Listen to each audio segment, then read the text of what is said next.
Rameswaram ಕೆಫೆಯಲ್ಲಿ bomb ಸ್ಫೋಟ ಪ್ರಕರಣಕ್ಕೆ ಸಂಬಂಧಪಟ್ಟಂತ ಅಪ್ಡೇಟ್ಸ್. ಮುಸಾವಿರ್ ಮತೀನ್ಗೆ 3 ದಿನ ಟ್ರಾನ್ಸಿಟ್ ಕಸ್ಟಡಿಯನ್ನು ವಹಿಸಲಾಗಿದೆ.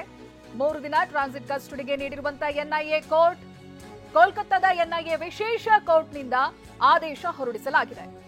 ಹೆಚ್ಚಿನ ವಿಚಾರಣೆಯನ್ನು ನಡೆಸಲಿರುವಂತಹ ಎನ್ಐಎ ಅಧಿಕಾರಿಗಳು ಉಗ್ರನನ್ನ ಬೆಂಗಳೂರಿಗೆ ಕರೆತರ್ತಾ ಇದ್ದಾರೆ.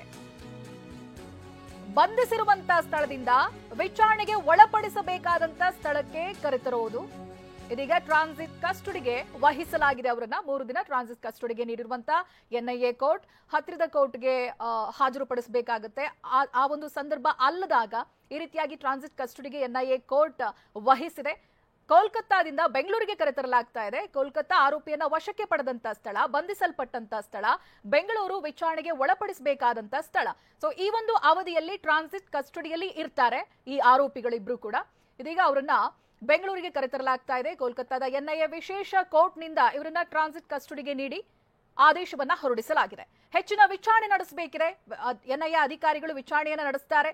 ಬೆಂಗಳೂರಿಗೆ ಉಗ್ರರನ್ನ ಕರೆತರ್ತಾ ಇದ್ದಾರೆ ಇದೀಗ ಎನ್ಐಎ ಅಧಿಕಾರಿಗಳು.